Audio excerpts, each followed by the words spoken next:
All right, I'm going to go ahead and get started if I can. I know we've got a few people that will continue to trickle in, and my goal is to make this as interactive as we possibly can, give everybody an opportunity to ask questions, go through some of the information that we have put together. There's a lot of experts in the room with us this evening, so I guess I'd really like to start out with some introductions. Josh Szymanski from OAK and Ryan Nugent from OAK. OAK is the district's partnered construction management corporation that we work with. And back there on the back table, so Ashley just raised her hand. Ashley, Mike, and Erica are from Tower Pinkster. Tower Pinkster is the district's architect firm that we work through in the design phase and have worked through in the design phase of all of our buildings and our facilities in the district. Jeff, are you here as a citizen or? Okay, Jeff is here as a citizen, but he also works for OAK as well. I also have several board members with us tonight. So Ian Gibson, Roger Holtz, Andrea Bice, Karen Ryan, Stephanie Wilson are all members of our Board of Education. So first of all, welcome Zach Miller, high school principal, Scott Stockwell, middle school principal, as far as the admin team are here. The ultimate goal is to give you as much information as we can and to get as much input from you as we can. Hopkins Public Schools is at this, I'm going to call it sweet spot, where in the next few months, the high school building is going to be paid off. You think of it in terms of a mortgage. We're paying off our mortgage on the high school, and what that's going to allow us to do is it's allow us to go to voters in May 6th, with a bond proposal to do some really great things for our facilities without impacting taxpayers. There'd be no increase if this bond proposal were to be approved on May 6th. The scope of the work that we're going to discuss between tonight, the October Community Forum, and the November Community Forum, the ultimate goal is to come up with a scope of work to benefit the facilities of the district, and it would have no impact as far as a tax increase for future years. So I started with some introductions. Jumping into, what is a bond? Ultimately, we have to, as school districts, we have to go to taxpayers for bonds in order to accomplish big projects, building a building, remodeling a building, and like I said, we're at that opportune time right now where we're going to be able to go to voters with a bond proposal in May to address some of the needs of the district. So what can you use bond dollars for? They're listed up here if you can see that from where you're at. Really, construction, security upgrades, purchase of buses, technology improvements, equipment, furnishings. Those are the types of things that school districts are allowed to use bond dollars for. We can't use bond dollars for paying salaries, our electric bill, our heat bills, those operational expenses you're not allowed to use bond dollars for. So just want to kind of go through some history with you. The last time that we went to voters and asked for a bond proposal was in 2007. In 2007, voters approved a bond that actually built the room that we're sitting in right now. Additions to both elementaries, the specials wings, and at Hopkins L, the kindergarten wing, the baseball, softball complex. At Sycamore, it was some additional upper L classrooms and a specials wing. There were 8 new classrooms at the high school here. We purchased 40 acres of the old Swartz farm outside of town. All of those improvements happened from a bond proposal in 2007. That's the last time that we went to voters seeking a bond to improve our facilities.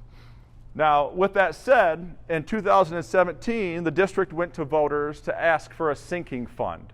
And a sinking fund is, the best way to explain it is a really small amount of money to use for improvements that are necessary so that we don't have to pay out of our general fund for those little things. So in 2007 and again in 2023, that sinking fund was renewed. That sinking fund today, it generates about $600,000 a year. And in the next slide, I'm going to show you all of the things that we've accomplished with our current sinking fund. But right now, that's continued out till 2030. So from now through 2030, our sinking fund will continue to generate about $600,000 a year for smaller site improvements. The best example I can give you is an air handling unit goes down. We know that we can use those sinking funds to replace that air handling unit. Many of you who, if you spent time in a high school gymnasium in August or in May at graduation, you know how hot it is in there. The most recent thing we've done with that sinking fund is we put a chiller unit on the roof so the high school gym now has air conditioning. Those are the types of things that we can accomplish with the sinking fund dollars. So really what I want to get back to is in 24-25, we conducted a facilities assessment. Pretty much, I don't know, what percentage of schools in the state did this through that? Through the state assessment. 96 or 97%. So over 95% of the schools in the state of Michigan conducted in 24-25 school year a facilities assessment where the state contracted with different agencies to come through and take a look at everybody's buildings to figure out what, and really they ranked it, what's in good, poor, fair quality. And we use this facility as assessment to really kind of drive what we feel at the district level, drive what we feel we need to accomplish by going to the voters. We've got some of this laid out here for you. Now here we are with the first inaugural community input for a bond campaign. And so the goal is these community forums, send some surveys out, get as much feedback as we can to develop a scope of work, like what do we want to accomplish with this bond proposal when it's on the ballot May 6th, what do we want out there, and then start an informational campaign. So jumping to that sinking fund, and I know this is a list of everything that we've accomplished with that sinking fund. That when it started in 17, it was like Connie, right, $400,000 back in 2017, and as property values rose, now it's about $600,000 a year. I highlighted some big ones on here. New air handler units at the elementary. Another big one is the canopy at the bus garage so that our buses are not fully exposed to the winter elements. In this building, we repurposed the old media center, turned it into a band room. The media center got shifted upstairs. Many of you might remember not many years ago, but probably 6 or 7 years ago, we totally redid the surface out at the track, or at the soccer complex, to get that playing field back up to par. But there's a list of things that we've accomplished with that sinking fund. Our future goal with the sinking fund, the track is in desperate need of repair. We will be lucky if we can limp it through this spring season, but the next big project that we want to accomplish with this sinking fund is to get that track replaced using the sinking fund dollars. This is the question, hopefully, that you all came here for tonight, but what should be considered for a bond proposal in 2026? That's the big question. This facilities assessment that I mentioned highlighted some things that I want to run through with you all, but there's 5 real major areas. We need to focus on safety and security of the buildings, focus on the aging of some of our building infrastructure. I'm going to point to that one right there. General infrastructure upgrades, improving the educational environment, and then updating our athletic and our community spaces. Those are kind of what, in a nutshell, the facilities assessment identified for us as we went through it.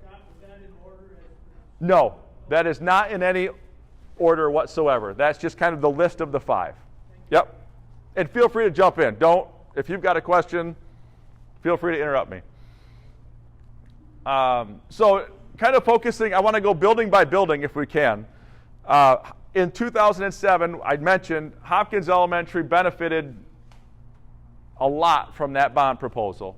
Mrs. Howard was the principal at that time, and she must have been talking to the construction people because she got everything she wanted.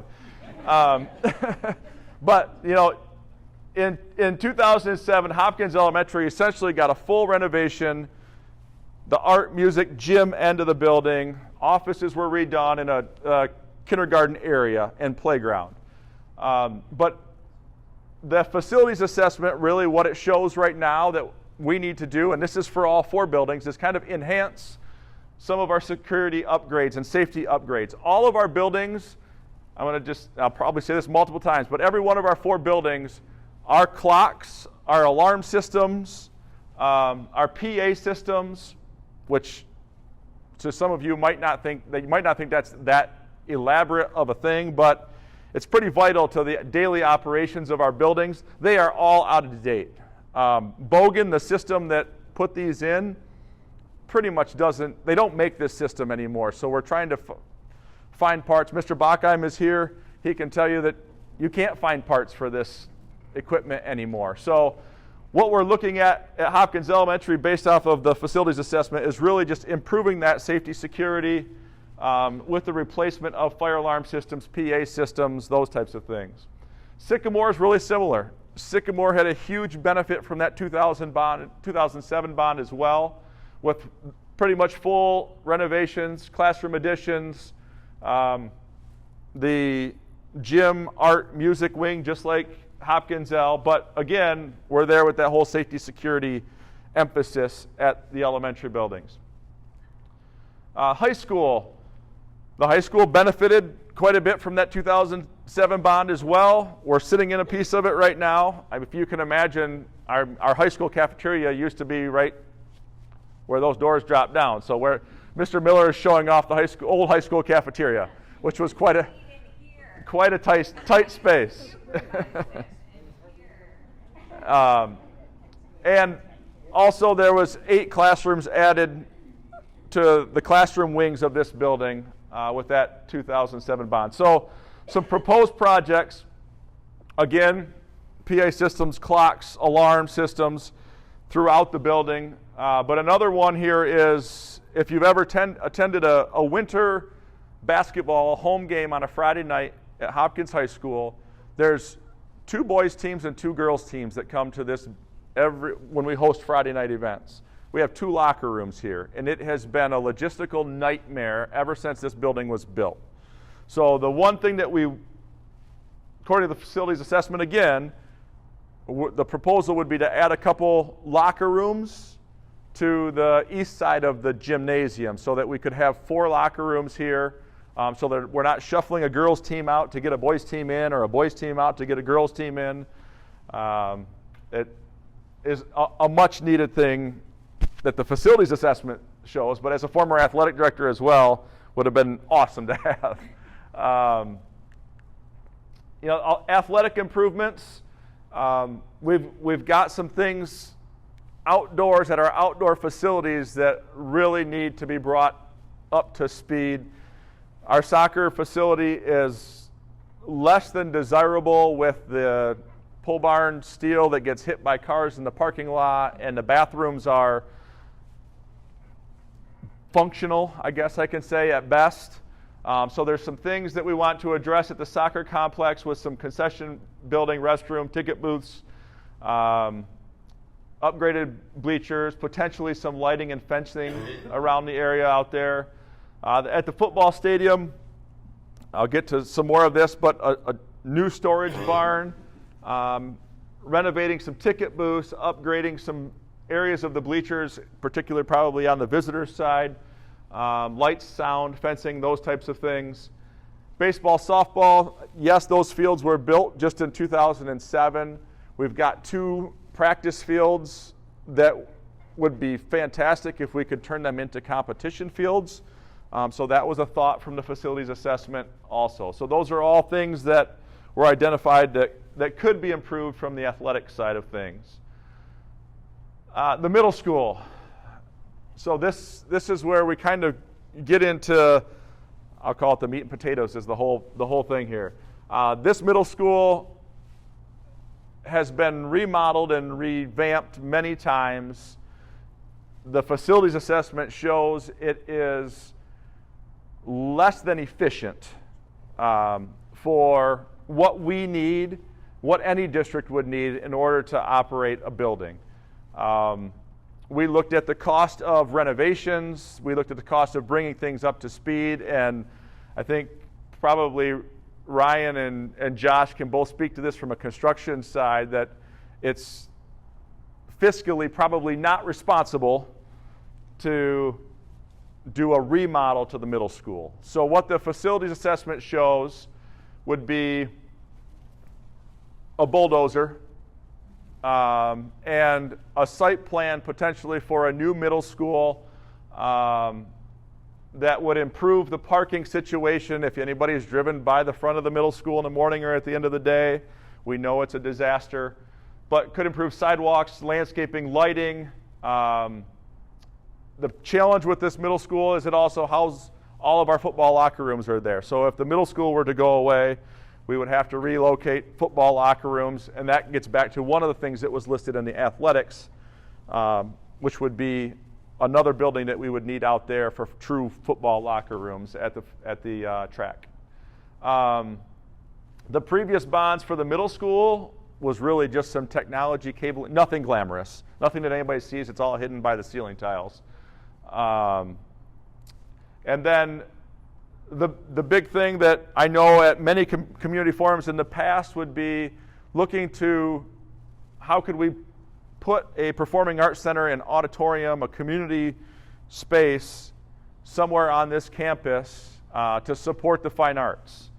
I hear it time and time again. Mr. Cross is here, and he chose to take his choirs to Allegan last year, which I thought was great, but I didn't realize the amount of phone calls I was going to get to say, well, why don't we have one of these? And so that could potentially include also the construction of a performing arts center. Again, these are all things driven from that facilities assessment.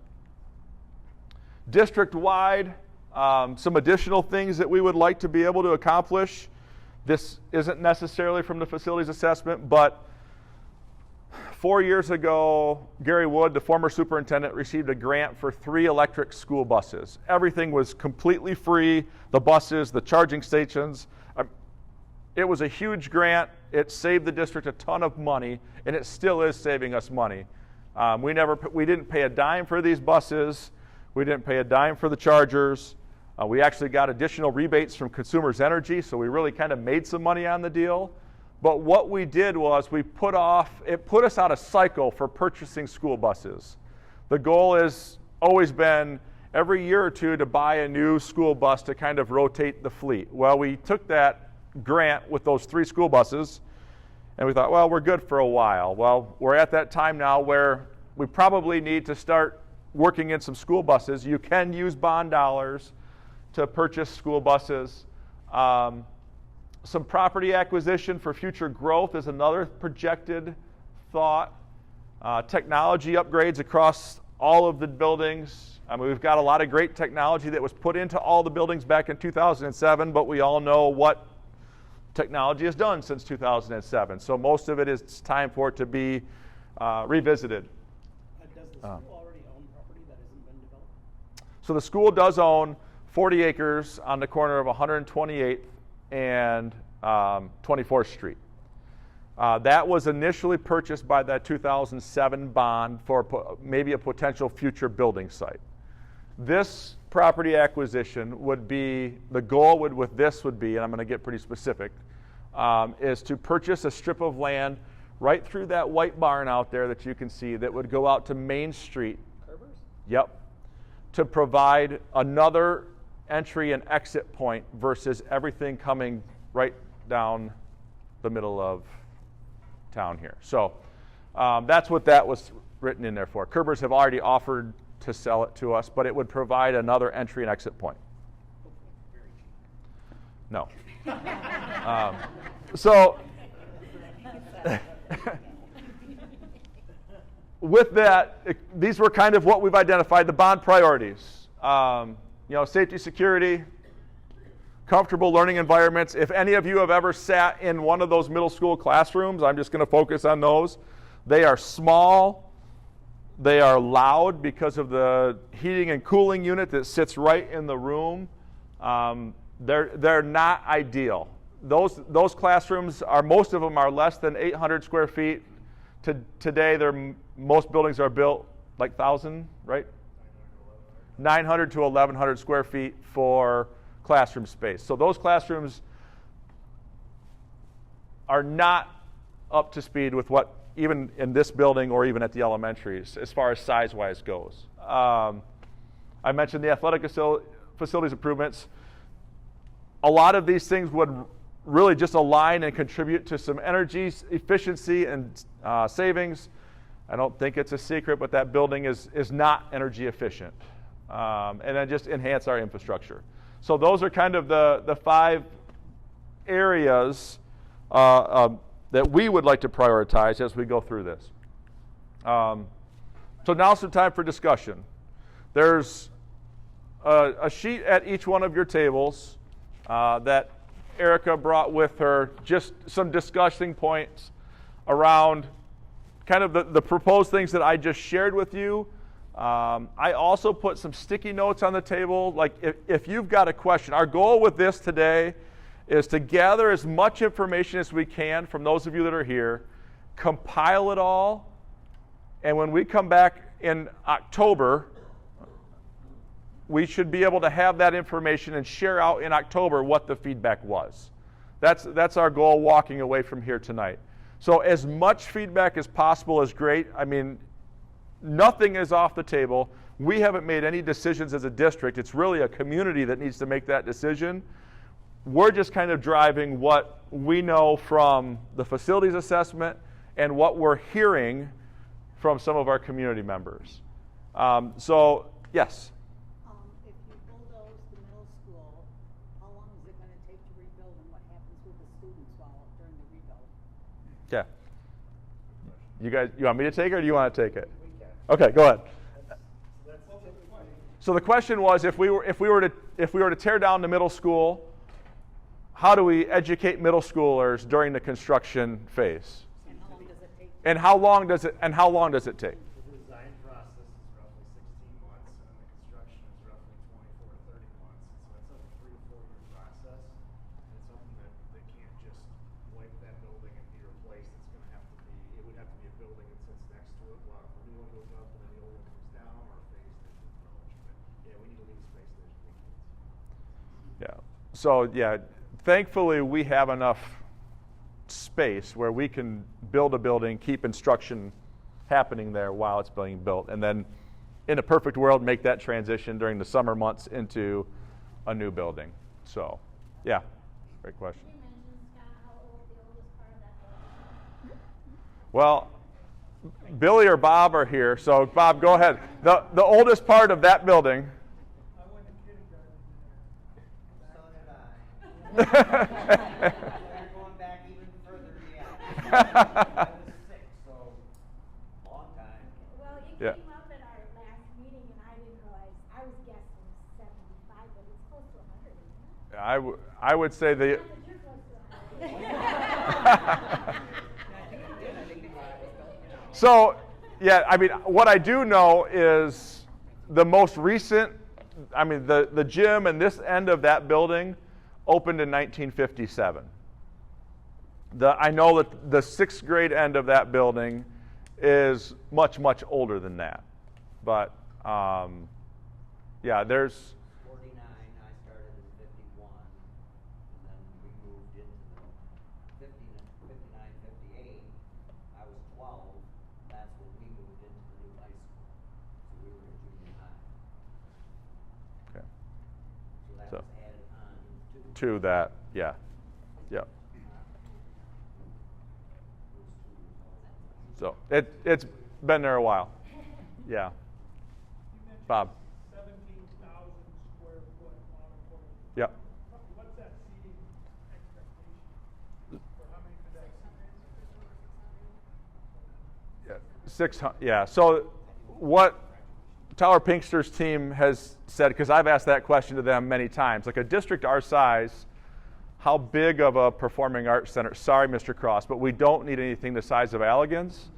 But what the general rule of thumb is, if you can seat your entire high school student body and staff in there for like a full build, I mean, that's kind of the general rule of thumb. So a 600 seat performing arts center would be right about that. That would be a target. So the question came up, where would that be located? That's all things that we can continue to discuss, all on the same campus, ideally. Somewhere, yes, ideally, yes. To be fair, Mr. Van Bon, we did almost fill Allegan's auditorium, and I added 70 more students this year. Okay. I didn't think that 600. Lynn, I think Allegan's is 900. Allegan is right around 900. Yeah. I'm thinking about something as simple as graduation. If So- you wanted to put the graduation in there, is 600 really going to be enough? No district. Students plus 2 parents per student. Yeah, no district, though, ever can have enough space in their performing arts center to hold graduation in. So, yeah. We do our graduation. So, yeah. We might be able to do theirs, but they don't do Jennison's. Right, yes, yeah. There's going to be some things, no matter what, like high school graduation, that we could not. But, yeah. I think Martin is about 400, I believe. I don't know. Mike, did you guys work on Martin, Mike? But it's so. But yeah, right. No. Yeah. But they're still working at it. My husband comes home sweating. But, yes, Otsego and Plainwell have them, but again, they're roughly the size of even Plainwell's is much less, that they can't get their whole student body in there. Mm-hmm. And Otsego now, they can't get theirs either. So now when they wanna do something, they have to do class meetings. Yeah. Because they've already expanded, they're already too big. But that's a good point, like what happens when we expand, as we have Yeah. been for the last 50 years. So, and that's part of this process too, is we have to go through an enrollment study. So we have to hire somebody to go through an enrollment study to give us like an enrollment projection for the years out. So that will help us guide some of those questions too, as what potentially could our enrollment look 5 years out, 10 years out, those types of things. Sorry, I didn't think the sun was going to come out, and I know you guys are blinding. When we set this up today, I'm like, I hope the sun doesn't come out. But Sheila. This is kind of did it happen, because I don't know if it has yet. Sycamore, their speaker system in the gym, you've seen it, So did that get? not yet, but that will be replaced long before this happens. Yes. Yes. That is an appropriate use of sinking fund dollars. Yep. Yes. 100%. Okay. The proposed elementary two-story, Middle school. excuse me, middle school. So the initial conversations that we've had, yes, the goal would be to have a 2-story building. The footprint can be smaller, kind of match the style of what the high school looks. I mean, I'll tell you my thoughts if anybody wants to know my thoughts. That this parking lot right here could house a new middle school building. And a performing arts center could sit right on the other side of that wall right there, and the buildings could be connected by a performing arts center. So that performing arts center, I mean, at the end of the day, everything would be connected. I'm going to tell you one reason I'm a huge advocate for that. It's a major, major safety upgrade for the district compared to what we're dealing with right now. For those that those of you that don't know, our middle schoolers who are in band class have to walk outside over to the band room, and our high schoolers who are in choir class have to walk outside over to the choir room, which makes me cringe every day. But if we were able to structure it in a way that everything could be combined, that Performing Arts Center could be the joining of the two buildings, and choir and band could be in that hub, makes the most sense. But yeah. Just for the school safety protocol, I've been increasingly concerned about the access to buildings and where we don't seem to have, doors aren't open, doors are propped open, lots of things that I've seen that I'm becoming increasingly uncomfortable with, and one of the things you just brought up was the kids walking from Yep. building to building. In the culture that we have right now, I kind of feel like it's an accident waiting to happen, unfortunately. And I don't want that to happen, but I've been very concerned with secure entrances and Well, how easy it is to get into these buildings. I can tell you that no door in any one of our buildings should ever be propped during the school day. These doors on the end of the middle school here are on a timer for passing times, and from a safety standpoint, we are doing the best that we can to keep it locked down, and it's I would that. advocate. I mean, Yep. I hate to say that I've seen That- it happen. Yep. Not during school time, but after school time. We live in a crazy world. Yep. But those monies could be used for that. That would be all, yes. Yep. All part of the safety, the security upgrades. Yep. Other questions? Yeah, Nicole. Yeah, speaking of safety, I was just wondering, in this bond proposal for the middle school, what is going on with this seventh grade teacher? I'm worried But about the safety of. we are here to talk about the bond proposal. We're not going to talk about a staff discipline issue, Nicole, in this setting, okay?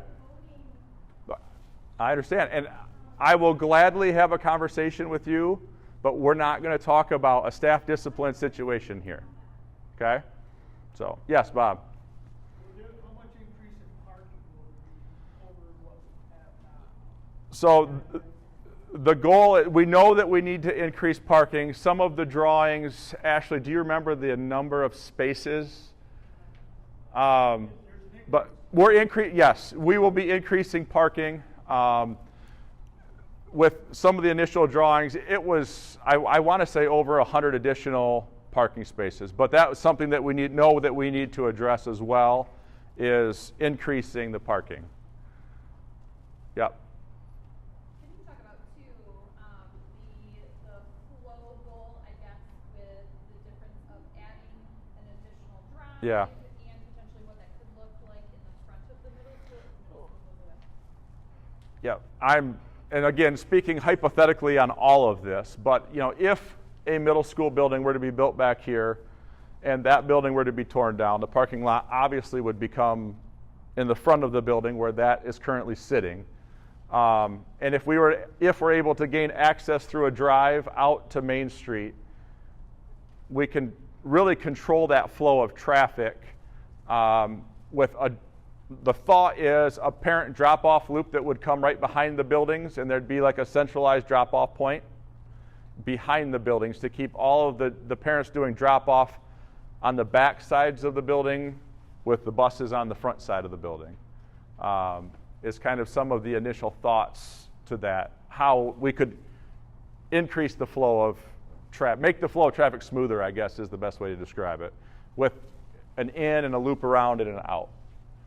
It could include one-ways at points of the day, like maybe it's a one-way in during these certain hours and a one-way out during certain hours. I mean, those are all things that we could look at to adjust the flow of the traffic for sure. Yeah. Yeah. Can you expect the flow of traffic then, on 126 to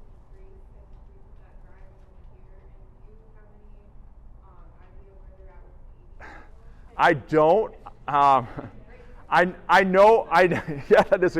I know that the township has had conversations with the tribe about paving 126th. I haven't been part of any of those conversations, but I feel like if we were able to clean this up around here, that more people are going to utilize this instead of flying down 126th and then coming in. Yes, yeah. So I think cleaning this congestion mess up here at the beginning of the day and the end of the day would probably, hopefully, alleviate some of what's happening down there. I know, and the only reason I know that the townships had conversations is because they came to me asking about the routing of buses and that type of thing too. So, yeah. Okay, Mary. I was here back when we purchased the Schwartz Farm. Yep. That was originally seen as a possible middle school site, which nobody liked.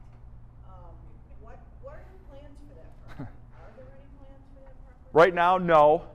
So for those of you who don't know, I call it the old Schwartz Farm still, but it's the 40 acres on the corner of 128th and 24th. So we currently lease that to Daryl Coffey. He's growing turnips in there right now. And so really what we get about $12,000 a year in lease from the farmer. All of that money is what funds our student organizational grants.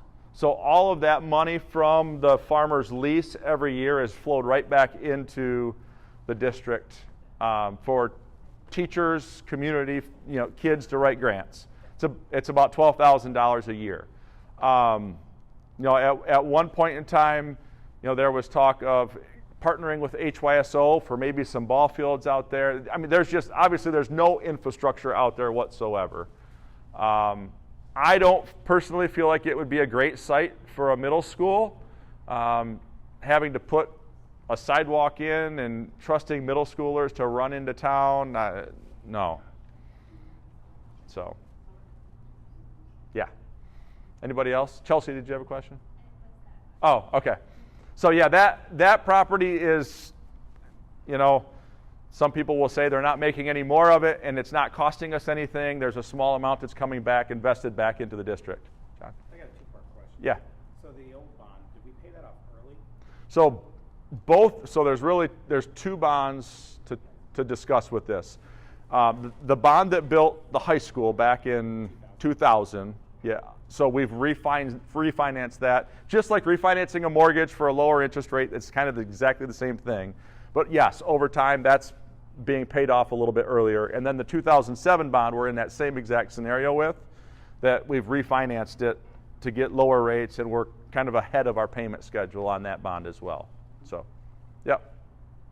So the second part of my question is, what about selling the property, the Schwartz Farm, if we don't want to place a facility there to help pay for the middle school? It's an option. We could sell it. The money that would generate, when you look at the cost of a building, is, I'm going to say minuscule. But yes, that is a choice that the district will have to make with input if we wanted to sell that parcel out there. So, yep. Okay. Any other questions as a whole group? If you've got questions and you want to jot them down and put them on a sticky note and put back there on that easel, that's great. We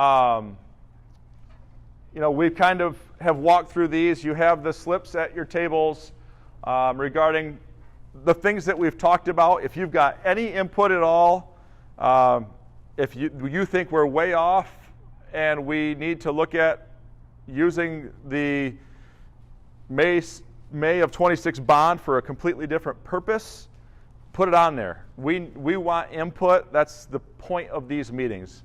The other question is, if the community knows that this is not going to be an increase to the current tax rate, do you think that the community is going to be supportive of this? And then other additional information. If you want more details that I didn't provide tonight that I can bring in October, let us know. Those are probably the most important things that we want to accomplish, is answering as many questions as you have, because really I'm going to rely on this group to go out. We want people to have all of the information, but we also want people to come in and ask for information if they're not here, not willing to come. Yes, so there's flyers on those tables. So tomorrow night, we're planning on doing this exact same thing at Sycamore to capture the north end of the district. And then October 27th, right, Mr. Miller? Does that say October 27th? Yes. Yeah, Monday, October 27th, we'll be right back here. And then again in November, right back here as well. So the goal is to really build upon tonight's conversation and the feedback we get from tonight to drive the topic for October, and then hopefully by that November date have a much better, narrower scope as to what we want to move forward with.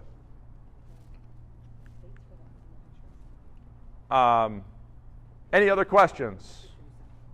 Lynn? How long the bond would continue for if it's done? So there's lots of different, it's just like a mortgage. I mean, if we wanted to look at a 25-year to, you can go from a 25-year really to a 29-year.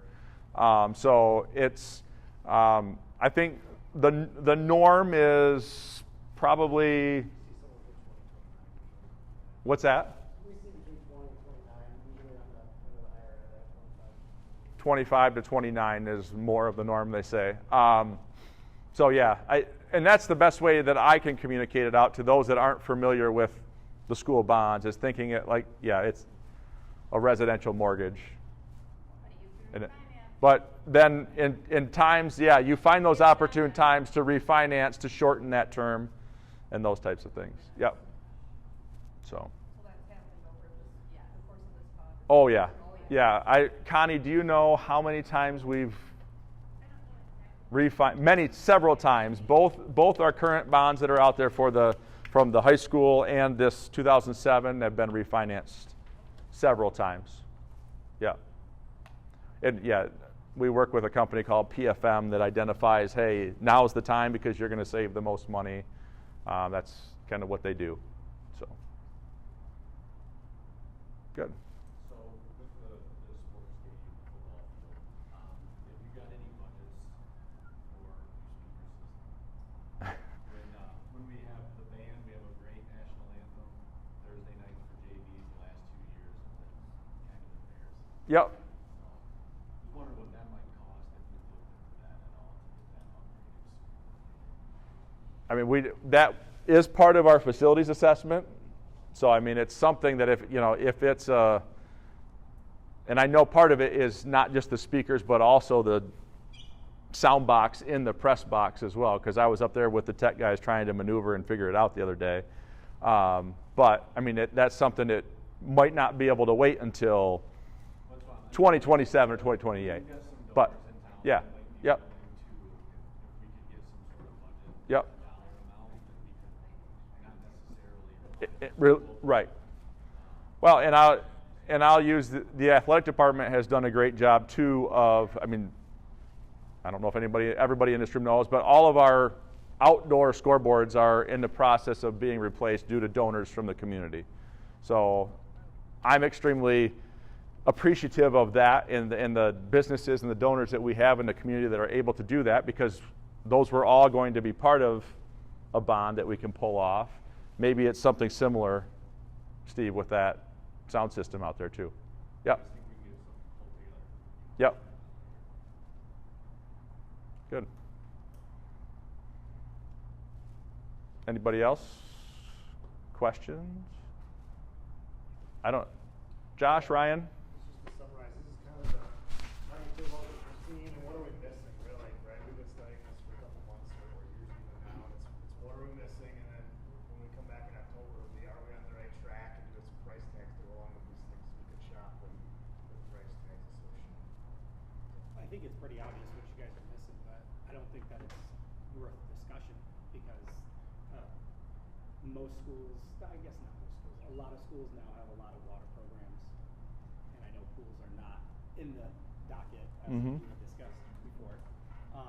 But water polo, just any water sports whatsoever, like completely like the school district has zero presence in that. So, I mean, There we are also bad don't have, ideas tonight. we Yeah, also that- don't have ice hockey either, but there's, you know what I mean, like, so Yeah. it is what it is. But to me, that's what's obviously missing. But in the goal would be, how do we get creative to provide those opportunities for our students too? So, Boom. Cool. yeah. Cool and Yeah. short. Yeah.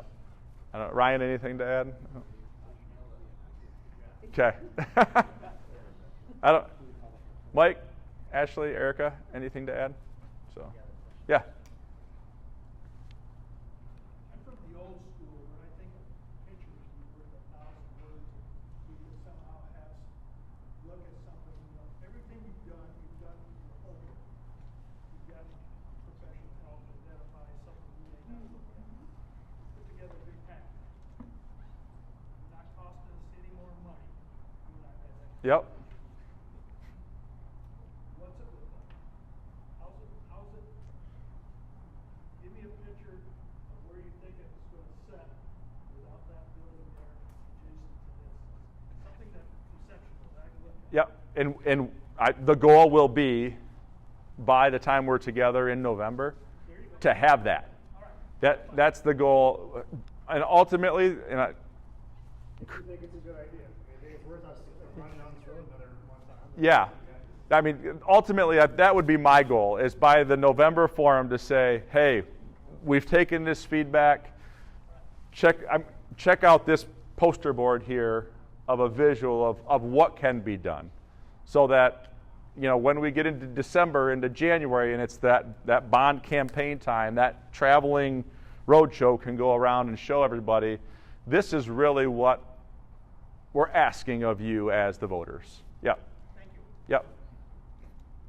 Perfect. Karen. Just to add to that, that was one thing we didn't want to come in as a board or as superintendent and say, this is what we've decided. We're going to do this. We vote for it. So that's what tonight is. Do you agree that we should build a new middle school? Do you agree that an auditorium is a good idea? Do you agree? Everything you said tonight sounds fine to me. And that's kind of what we needed to hear that because we didn't want, it's not our project, so we just wanted to make sure that the community knew that. Yeah, and ultimately, just a second, Henry, and then I'll get to you. But the families that are going to benefit from this, aside from a couple of you, aren't in the room.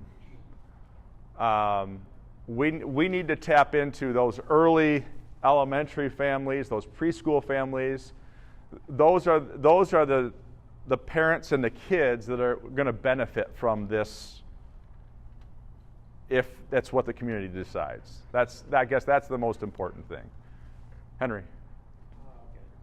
The printed material that you had on the slides, is Yeah. there a chance that can either be put someplace on the school's website or on Facebook or Yep. someplace that we can go back and look at that? So there is if you go to our website, there's now a tab that says Erica, help me with the exact wording. May 2026 bond information. There's a tab there. And so what will happen is these slides will be put there. I'm being videotaped, and this whole presentation tonight will be up there as like a YouTube video for people to click on and watch as well. So that will be kind of the landing page. Erica has created a website linked right into our district website where all of this information will be housed. Yep. Yeah. How will people not get emails from the school, or not have kids in the school, maybe not on Facebook, how will they know to go look? So, two-part answer to that, I think, Pam. We have the ability to get all of the registered voters in the district information from registered voters. One of our thoughts is to do a postcard mailing, much like we used to do with the Viking View. Every box holder in the district received a physical copy of that Viking View's newsletter. can create a smaller postcard and send it out to every registered voter in the district, a lot cheaper than we could send those Viking Views out. So that's one thought that we would do. And there would also be an opportunity, the second part of that is have a link for them to fill out a survey as well, so that we can get survey information out to everyone, not just people who want to come and ask questions here. And I think, we had talked about those postcards maybe going out November, December, to get that input from those others. Yeah. Did you have something else, Mary? I just wanted to say to everybody in the room, really, you said that the people this is going to impact aren't here right now, but really, when our community and our school district improves, I don't have any children. I worked for the district for 27 years. I've been retired for 12. I would not hesitate to vote for this, because anything that improves our community doesn't just impact those kids who aren't here yet. It impacts all of us. And I would go, that's going to be my take on it as I talk to people who say, but I don't have any kids. Well, you know what? Neither do I. And never have had kids in this district. But I would not hesitate to do something to improve the facilities and the community itself, the lives of every child who will come through here. So anyway, that's my soapbox. Thank you, Mary. And I was gonna say, if anybody wants to grab one and like put it up at church or like churches and stuff like that, like somewhere where people will see things, please feel free to do so. I think of, share it on, things online where other people in the community will see, because we really do want to get input. We work at the high school and we're constantly getting student input. A few years ago, we did a strategic planning process, and we had students in on that process as well, and asked them, and one of the big things that came up were facilities. Of the 4 things that the group, and that includes parents and students and teachers and board members, and as we watched everyone working together, I was really impressed with the students and what they shared. They were they were advocating for what they thought was important, and it was exactly the things that we were talking about. And one of our football players was advocating for the auditorium. And I'll never forget that as long as I live. That I was just like, that has nothing to do with what your focus is on. But I was really impressed because he was like, all of this money, all these people come and see us, they deserve the same kind of a building where people can go and see them. And so I'll never forget that as long as I live. And that was part of our strategic planning, and that was from 23 to 28, I believe, was our goal. And I think everybody in this room has a vested interest in some way. And so I think it's important that, we spread that vested interest, we get some information out there to those that aren't here or that might not have any involvement with the school district at all, those taxpayers that, we need to reach. So if there's no other questions, that is all I have. Feel free to grab a snack and a drink on your way out if you haven't had one, or even if you have had one. If you've got questions for the experts, they're here in the room. It's from the architects or construction management if you've got specific questions that an educator can't answer. So thank you.